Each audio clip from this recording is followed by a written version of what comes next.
essas oficinas de forma que você tenha, além das escutas setoriais, que teve um caráter mais de especialistas, você tem as oficinas de bairro da discussão por regiões, para você ter outra fonte de informações, como você está falando. Então, estão previstas, né? A dificuldade é só o tempo de operacionalizar essas oficinas. Com relação às colocações de Cal, né? Ver se eu tento responder. Na realidade, Cal, nós temos aqui em Salvador um acervo de planos enorme, né? Eu poderia até dizer que eu sou um pouco o repórter-esso, testemunho ocular da história, né? Então, ao longo desses 40 anos, a gente tem acompanhado todo esse processo de estudos e tal. Então, uma dificuldade grande e um trabalho que a gente teve que fazer foi fazer um certo filtro desses planos, né? Alguns considerados que já estavam defasados, outros que foram incorporados bem recente. Então, dos inúmeros planos que foram relacionados, nós fizemos um filtro, quer dizer, todos os mais recentes foram incorporados, e os outros a gente teve que fazer esse filtro de o que era aproveitável, tal. Houve resgate de alguns planos, que é o plano mais fundamental da história do transporte, que é o EUST, que é o Estudo de Uso do Solo e Transporte, que é de 75, que é um plano que deu a base de todo o planejamento de Salvador e da região metropolitana, e conseguimos, hoje nós temos uma cópia até digitalizada, que não existia, que vamos disponibilizar no site, né? Então, houve um esforço de fazer esse filtro, de ver o que é que se aproveitava. Então, os planos estão filtrados, houve um resumo desses planos, e isso vai ficar como um acervo de contribuição do plano de mobilidade. Eu não sei se foi isso, eu acho que, nesse aspecto, a gente teve que fazer opções, né? No outro, a questão das unidades de planejamento que você falou que estão no PDDU, né? Que a cidade foi, se eu estou entendendo o que você falou, isso foi rezoneada em termos de planejamento, foram criadas umas outras áreas diferentes das anteriores, que eram regiões administrativas, hoje prefeituras de bairro, mas a fase 1 do Plano 500, que deu base ao PDDU, ele faz um rezoneamento da cidade nessas macro-áreas, né? E para cada uma delas você tem propostas de mobilidade específicas e articuladas com as propostas gerais. Isso a gente também já analisou, né? Existe isso, umas propostas para cada macro-área dessa, e considerando para cada macro-área, não sei o nome exato, se é macro-área, mas... Hein? Não, são 5, não, mas, enfim, mas tem essas propostas locais, digamos assim, zonais e gerais. Isso está sendo levado em consideração, eu achei que eram mais, mas você está dizendo que é 5, não estou lembrando agora. Mas, de qualquer forma, é uma referência, são 5, né? É uma referência porque nelas estão contidas essas propostas de mobilidade para cada uma delas e algumas metas e tal. Então, nós estamos considerando isso também, além... Esse zoneamento aí, você conhece, é o zoneamento que permite uma série histórica desde 75 até 2012, permite fazer uma comparação de cada uma dessas macrozonas e zonas de tráfego, né? Mas eu não sei se Santana complementaria aí. Eu gostaria de complementar. Cal, primeira coisa, a gente está falando, nesse momento, de diagnóstico. Mas nós tivemos uma preocupação muito grande, e no prognóstico você verá isso, certo? De compatibilizar essas unidades de planejamento. Em termos de transporte, o que interessa é que esse território esteja o mais desagregado possível. Então, a pesquisa de 2012, você tinha 240 zonas, e nós dividimos essas zonas, porque tinha algumas regiões, certo? Por exemplo, Cajazeiras era uma zona imensa, e a gente precisava ter uma leitura com maior acuidade. Então, nós dividimos essas 240 zonas em 830 subzonas. E pudemos reagrupá-la do jeito que for possível. Essa divisão está coerente com 2012, certo? A divisão do território, dessa forma, a gente pode compatibilizar por todas as outras unidades que se queira e está coerente também com o censo, certo, do IBGE. Os cenários, que é a próxima fase, é saber o que acontece com Salvador se não fizermos nada, fizermos só esses projetos já comprometidos, certo? Eles foram projetados em termos de quantidade de pessoas, de população, em termos de emprego, em termos de renda, em termos de matrículas, coerente com as recomendações do plano do Salvador 500 e tudo. Nós fizemos um esforço de reler a cidade, certo, para complementar essa questão. Isso você verá em detalhes nessa próxima fase que a gente está realizando, e teremos discussões de workshop com vocês, o pessoal que faz essa leitura técnica da cidade, e teremos também a oportunidade de discutir de uma forma mais ampla. Então, essa preocupação está presente, certo? Você e outros técnicos já tinham apontado essa questão durante as escutas, mas isso agora, nesse material que você tem, você não vai encontrar mesmo, porque é na outra fase. Obrigado. Vamos lá? Vamos abrir uma rodada, por favor, de mais 3 Só perguntas. abrindo para brevidade, até porque a gente tem, pela nossa convocação, encerrar a sessão meio-dia, então temos meia hora aí. Bom, meu nome é Maria do Socorro, eu sou arquiteta e trabalho com urbanismo também. E como o Chico falou, eu acho que nós fazemos desse repórter-esso, né?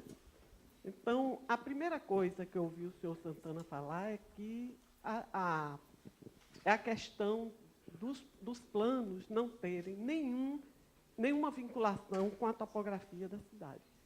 Eu acho que há um equívoco aí. Para mim, o que falta é gestão. Quer dizer, os planos, normalmente, todos eles, consideram a topografia de Salvador. Se o senhor procurar, ver todas as leis, mas a questão da gestão é séria. Então, a gente precisa, agora, que esse plano, espero que seja um plano de Estado mesmo, que não seja um plano de governo, e que a gente consiga uma gestão que evite exatamente o que está ocorrendo nessa cidade, que é todo esse desmando em relação à mobilidade urbana, principalmente dos pedestres. E das pessoas agora que querem andar de bicicleta, porque não chegando a Blaise Pascal, mas ao próprio plano de 1943, o EPU, já se considerava exatamente essa questão da topografia de Salvador, se falava em circulação por bicicleta, a integração modal, e isso vem permeando todos os planos, que é uma profusão de planos muito grande, e eu espero que a gente não faça mais um para ficar na mesma situação e continuar sem gestão, para que não se tenha um resultado que se espera deles. Era isso que eu queria falar. Para mim, a gestão é a coisa mais séria do planejamento em Salvador. Com certeza, eu acho que esse é o grande desafio.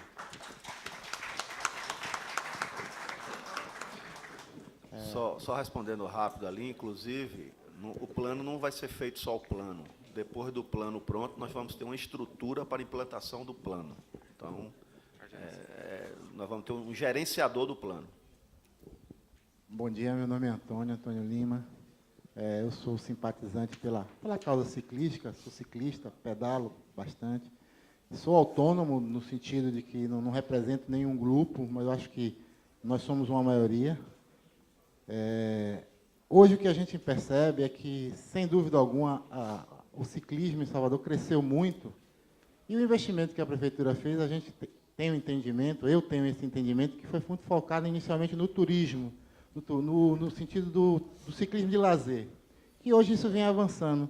Então, como ela já colocou aqui, eu não vou ser repetitivo, eu acho que hoje o que a gente precisa pensar, e ao ler a minuta aqui do relatório, que acho que às vezes a gente precisa ler as coisas antes de se posicionar em algumas questões, a gente percebe que a gente caminha pela questão central hoje, que é da interligação, que é a integração entre os modais, né?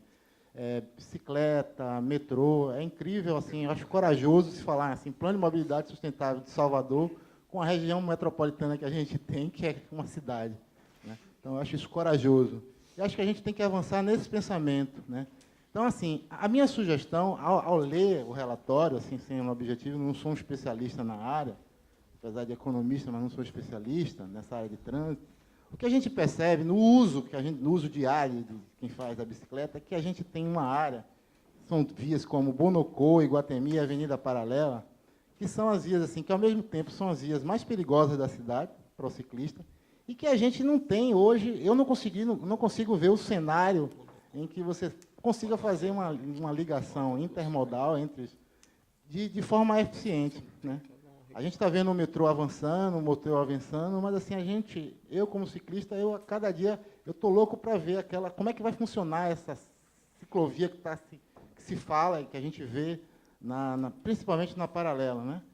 Então a gente vê, sem dúvida alguma, o maior problema que a gente tem nessa interligação é que elas não se comunicam. Acho que esse é que é o desafio. Então, o que eu vejo de proposta para se pensar e para se analisar, e que grupos de ciclistas também sejam chamados para essas reuniões setoriais, acho que isso é importante ter esses grupos que crescem a cada dia, e os lugares que eles saem são os mesmos, é facílimo, pelas mídias, é fácil de se achar, né? Eu acho que eles também precisam serem ouvidos, né? E hoje, assim, se a gente conseguir pensar nessa integração entre os modais, nessas vias, meu pai sempre dizia que o Brasil é um país novo, porque a gente pensa que 500 anos é muito tempo, 500 e poucos anos é muito tempo. E não sabe? Então, a gente tem que pensar assim, se a gente conseguir avançar nesse plano, numa melhoria para o ciclista, nessas 3 áreas, Bonocô, Iguatemi e Avenida Paralela, já é um avanço, né? E, de certa forma, eu parabenizo, porque quando a gente que é ciclista, que anda, a gente vê que as coisas avançaram, né? E 3 minutos. é corajoso isso, né? A pergunta vai por aí. Ok.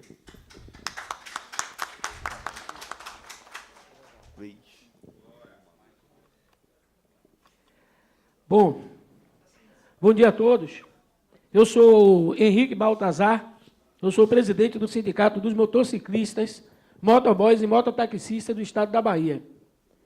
Eu gostaria de fazer um comentário sobre o inferno que é andar de moto em Salvador, que é um inferno também em Salvador, até para o motorista de automóveis também, a famosa, conhecida indústria das multas, que está acontecendo na nossa cidade. Na paralela, a velocidade máxima é 80 km por hora, mas nas vias adjacentes é 60, quase sem nenhum aviso. Quem vai entrar no Imbuí, 80% dos motoristas são multados. Eu fui multado ali 3 vezes, sem saber que ali a velocidade máxima é 60, mas na paralela toda é 80. Tem que ter letras garrafais, com alguma coisa bem explícita, acesa, 60, para chamar a atenção para a pessoa andar a 60. Porque se a paralela é 80 e a via adjacente é 60, você pensa que a via adjacente é 80. E você, baseado apenas numa coisa redondinha, pequenininha, num poste que o saciseiro arranca para vender, porque a cidade é cheia de saciseiro, o saciseiro arranca o 60 km por hora, você não vê, você pensa que é 80. E todo mundo é multado na paralela. E ninguém toma uma providência. As vias adjacentes precisam ter letras garrafais, 60, porque está todo mundo pensando que é 80, está avisado aqui, ó. Quando for entrar no Imbuí, é 60, viu? Não está dizendo que é 60, não. Está um negocinho pequenininho no poste. Tem fotossensor, tem carro que é guiado por GPS, ônibus que é guiado por GPS, que passa no sensor a 60, o GPS do carro da empresa diz que é 60, mas na São Salvador diz que é 70. E é multado, mas não está detectado no radar da empresa que ele passou de 60. Então, precisa aferir os fotossensores na nossa cidade. Baltazar, esse é um outro tema. A audiência aqui é para discutir Não é plano de mobilidade? mobilidade dentro da... Mas esse é um outro, acho até que é salutar a sua discussão. Falta de estacionamento para moto E eu vou passar a palavra para o superintendente da Eu vou Transalvador. terminar aqui. A falta de estacionamento para moto na cidade. Pronto, Toda aí- cidade do Brasil tem bolsões grandes de estacionamento. Belo Horizonte tem uma rua do tamanho do terminal da França, toda a parte central é estacionamento para moto. Qual é a vantagem? Você deixa o carro em casa e vai de moto. Nem todo mundo tem perna para andar de bicicleta, não. Nem todo mundo tem saúde para subir ladeira de bicicleta. Mas a pessoa que tem diabetes, que é gorda, pode ir de moto. A bicicleta é para quem tem saúde, companheiro. Você não pode querer que um gordo ande de bicicleta. Forçado. Eu mesmo não aguento. Eu vou de moto. Ok, eu sou gordo, Baltazar. sou velho, não tenho condição de andar de bicicleta, não. Ok, Eu vou ok, andar de Baltazar. moto. Então, se tiver moto elétrica, Ao melhor tempo, ainda. amigo. Ao tempo, porque amigo, não para polui. concluir. E os motociclistas são muito maltratados. E, inclusive, a guarda municipal está dando bofetada na cara de todo mundo aí na cidade, entendeu? Dando Ok. porrada em vendedor de laranja. Para concluir, Baltazar. Pancada em vendedor de laranja em plena crise econômica. As pessoas estão passando fome, desempregadas, uma guarda municipal criminosa, armada, espancando os camelões da cidade. É isso aí que eu quero falar. Eu não sei se isso é mobilidade urbana, não quero nem saber se é. Tem que denunciar. Tchau, obrigado. Ok, Baltazar. Inclusive, a Antes de Transalvador passar também a palavra para o... Inclusive, a Transalvador Eu também vou- está eu vou, mandando inclusive, pedir cidadãos licença. para aquele lugar. Isso é um Eu absurdo. vou, Então, inclusive... a Transalvador também tem Esse que é outro observar tema, isso, amigo. hein? Aqui a discussão é outra. Eu vou pedir, inclusive, licença às pessoas que aqui vieram discutir o diagnóstico do plano de mobilidade, para passar a palavra para o superintendente da Transalvador, que vai responder um questionamento, até porque não tem nada a ver com a discussão nossa aqui, não. Mas já que o superintendente aqui está, se ele assim o quiser, eu vou passar a palavra para o superintendente, que é um outro assunto. É um outro assunto que não tem nada a ver com a nossa discussão. Bom, secretário, em respeito às pessoas que vieram discutir o plano de mobilidade, eu vou ser bastante objetivo e rápido, até porque fugiu um pouco aí do tema. Na verdade, todas as vias que estão hoje fiscalizadas por radar estão sinalizadas como determina o Código de Trânsito. Tá? Não há mais necessidade de aviso que aquela via é fiscalizada eletronicamente, apenas a velocidade máxima da via está lá para quem quiser ver. Isso já foi, inclusive, objeto de questionamentos do próprio Ministério Público, que concluiu aí que não havia nenhum tipo de irregularidade. Com relação à via marginal da paralela, de 60 km por hora, de fato, a via tem um perfil de utilização diferente, você tem ali vários acessos a empreendimentos lindeiros, condomínios, shopping centers, escolas, e o que exige que aquela via tenha uma velocidade reduzida, e há muito que se discutir, inclusive, sobre a via principal da paralela, numa velocidade de 80 km por hora. 80 km por hora, hoje, no perímetro urbano, tem que ser reavaliado. Com relação aos radares, Baltazar, todos os radares são homologados e aferidos periodicamente pelo IBAMETRO, um órgão estadual, e, aliás, de competência aí do Estado, que faz toda a aferição, e sempre que há qualquer dúvida sobre algum tipo de irregularidade no radar, como recentemente surgiu com o radar ali na Manuel Dias da Silva, ele imediatamente, o órgão de trânsito, a Transalvador, solicitou nova aferição, mesmo estando válida a aferição, e foi ali verificado que o radar estava operando de forma regular. Então, não há dúvida sobre o funcionamento dos equipamentos. Ok, vamos retomar nossa discussão. Algum mais pergunta, comentário sobre o que foi apresentado aqui hoje? Fechou o bloco? Vamos lá. É a última? Tem mais alguém? Tem 14 pessoas aí. Só uma observação que acabou me passando. Eu acho que os dados apresentados, inclusive nessa apresentação, sobre redução de acidentes e sobre redução de óbitos, redução de mortos no trânsito, eles demonstram que, sobretudo, a fiscalização eletrônica ela tem feito seu papel de redução de acidente e tornar o trânsito de Salvador um trânsito mais humano. Claro que ainda está distante do que nós esperamos, mas eu acho que os resultados já mostram aí a eficiência da fiscalização que está sendo empregada na cidade. Obrigado. Vamos lá, Rodrigo. Alô. Bom dia. Rodrigo Almeida, urbanista, analista técnico do Centro de Apoio Operacional às Promotorias de Meio Ambiente e Urbanismo, Ministério Público do Estado da Bahia. Naturalmente, como Ministério Público, a gente vai ter que dar um olhar maior a 12.587, que é a Política Nacional de Mobilidade Urbana. 2 pontos que chamaram particularmente minha atenção. O diagnóstico bom, gostamos bastante. No final, né, quando você coloca os projetos comprometidos, Santana, é claro que jamais para prognóstico, mas é importante pontuar.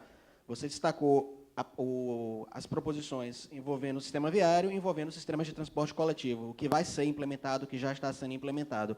Particularmente, senti falta do que está sendo proposto para os projetos referentes a transporte ativo, né? O que é que vai ser colocado em termos de ciclovia, em termos de calçadas, em termos de mobilidade a pé, até porque isso é exigido pela lei. Da mesma forma, a lei também exige um tratamento específico para as políticas de estacionamentos, né? Que isso também seja previsto no plano, né? De acordo com a 12.587. O terceiro ponto que eu senti falta, embora a lei não trate diretamente dele, é em relação à integração do município com o que está sendo proposto em termos estaduais, regionais e estaduais.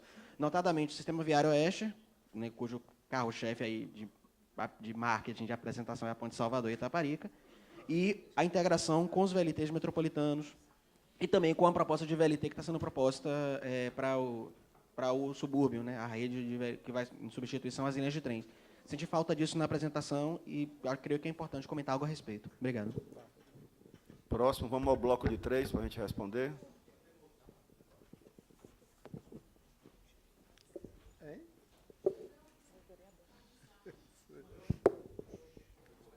Vereador Isnar Araújo.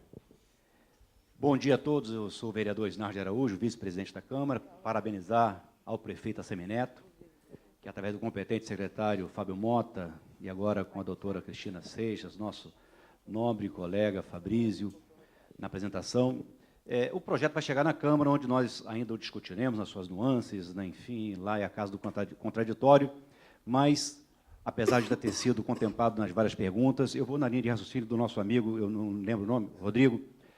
Secretário, a Lei 12.587, 2012, trata do projeto, do plano como um todo na cidade e também na região metropolitana. E eu não vi aqui, faço a pergunta, com respeito ao VLT, que eu tenho um sonho do VLT ligando Lapa a Simões Filhos, um VLT passando pelo subúrbio, pegando a Mapele. Eu sonho ainda, abro aspas, com a ponte Salvador-Itaparica, que não foi discutido. Tá? Sonho, abre aspas. E também não sei ainda com que teor de discussão ainda está no plano ainda, a questão da linha viva, que não sei se há interesse de alguém que possa, né, fazer o trabalho da linha viva, e também gostaria de ouvir Vossa Excelência a respeito disso. Tá? É claro que o projeto tem que ser discutido com toda a sociedade, com o Estado, e principalmente atendendo ao cidadão, ciclista, motociclistas, aos pedestres, aos usuários de transporte coletivo e individual, e, com certeza, a Casa vai contribuir muito através de emendas. E, para terminar, parabenizar Vossa Excelência de que nós iniciamos esse trabalho aqui hoje e que várias audiências serão feitas, e, quando chegar na Câmara, como manda o regimento, outras audiências, já convidando a todos a participar. Muito obrigado.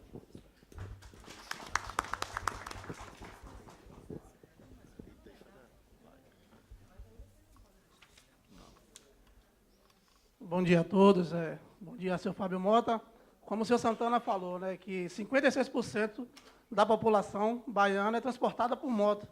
Então, teve esse projeto aí agora, do dia 29 de maio ao dia 9 de junho, que foi disponibilizada 2.938 vagas, onde hoje na nossa cidade temos capacitado 12.000 mototaxistas, e nessas vagas que ficaram desse projeto, 600 pessoas entregaram a documentação, certo? Que onde ficaram o quê? Mais de 300 pessoas passaram no primeiro processo. Aí eu queria saber do secretário o que foi que houve nesse projeto e que nas próximas audiências públicas venham imbuir o mototáxi. Nós fazemos parte da mobilidade urbana, transportamos vidas também. Então, sucinto, só isso mesmo e obrigado. Não, que o pessoal do mototaxista faça parte da... Bom, respondendo as primeiras 3 aí, vou pedir ajuda aos universitários aqui também. Primeiro, a primeira pergunta, tanto do Rodrigo como do vereador Isnar Araújo, só fazendo uma introdução, o que nós apresentamos aqui hoje foi o diagnóstico da cidade. Por isso que ninguém viu o VLT, por isso que ninguém viu Ponte Salvador-Itaparica, Porque é diagnóstico, é o que a gente tem. Tudo isso aí, como disse um amigo ali, vai acontecer. Então, o que a gente apresentou, qual a realidade da cidade, como é que ela está vivendo, então, por isso não está aqui, mas evidentemente que vai estar nos próximos estudos como propostas, tanto que nós citamos as que estão em evidência, as que estão em ação, e vamos agora analisar as que poderão, e também, é evidente que vai caber a nós e a sociedade civil fazer outras propostas de novas ações. Então, respondendo a isso. Com relação ao Cirlan, ele fez uma pergunta também que não tem nada a ver com o contexto, com relação à regulamentação de mototaxista, que foi discutida nessa casa aqui com a doutora Rita Torinho, que foram 3 ou 4 audiências públicas, e que, inclusive, continua aberto até outubro a inscrição para quem quiser mototaxista na cidade. Então, não, aí é um outro debate. Se você quiser, eu lhe recebo lá, a gente debatemos, já temos 3 anos debatendo isso, certo? Não acho que as pessoas que aqui estão querem ouvir sobre o plano de mobilidade. Então, vamos lá, as próximas perguntas. Vamos sobre... Os mototaxistas foram ouvidos nas escutas setoriais do plano de mobilidade. Por favor, deixa eu só fazer uma manifestação aqui rápida. Primeiro, esse tema a respeito da regulamentação, ele já foi bastante tratado pelo secretário. Ele, inclusive, se disponibilizou para atender vocês, para que vocês façam as demandas específicas. Além disso, eu queria registrar que, dentre os grupos e as entidades que foram escutadas, nós também convocamos associações, tá certo, de motociclistas, inclusive de mototáxi. Então, podem ter 100% de certeza que é uma categoria que está sendo considerada pelo plano de mobilidade. Não tem ninguém aqui sendo desconsiderado, a gente está levando a sério, a gente acolheu as propostas, a gente fez a reunião junto com outros sindicatos ligados ao transporte, então não há nada nesse sentido. Vamos lá. A demanda, por exemplo, do colega que falou antes de você, a respeito de estacionamentos para motos, ele já tinha, inclusive, colocado isso em uma das escutas setoriais. Então, a gente está acompanhando a situação, sim, dos motociclistas dentro da audiência aqui é de mostrar o cenário atual, é um sumário do cenário social. As próximas. Um bloco de 3, por favor. Agora, a gente... Eu queria só complementar uma coisa aqui que eu acho que é importante, feito pelo analista do Ministério Público. É o seguinte, se levantou a questão de falta de projetos do transporte ativo, da política de estacionamento, que ali nós relacionamos todos os projetos que estavam em andamento. Evidentemente, acredito que essas vias que estão sendo construídas estão levando em conta a questão do transporte ativo e tudo. Mas você tocou num assunto que talvez seja o assunto mais polêmico que Salvador vive hoje, a questão da integração, a questão do VLT. Eu vejo o seguinte, nós vamos debater isso muito, porque não tem jeito de não debater. Vocês vivem um contrato-programa, que eu acho que quando ele foi feito sem um monte de dados, e que estabelece uma lei rígida. Não pode passar mais de 12 estações uma linha de ônibus. Certo? Veja o seguinte, hoje você já tem 26% de integração na cidade. Nós simulamos, com essa situação, respeitando o contrato-programa, e chegamos em 63% de transferências. Quer dizer, quase 65, se eu não me engano, não lembro direito o número, mas é muito expressivo, mais que dobra o número de transferência. Porque é uma transferência forçada, numa regra rígida. E tem situações que não é razoável fazer isso. Tem um monte de situação que tem que mesmo cortar, fortalecer os investimentos mais intensos da cidade, o metrô e tudo. Agora, tem situações que não. Isso será colocado. Porque nós estamos simulando toda a rede de transporte como uma rede única, sem olhar para a instância governamental. Essa foi a orientação da Prefeitura.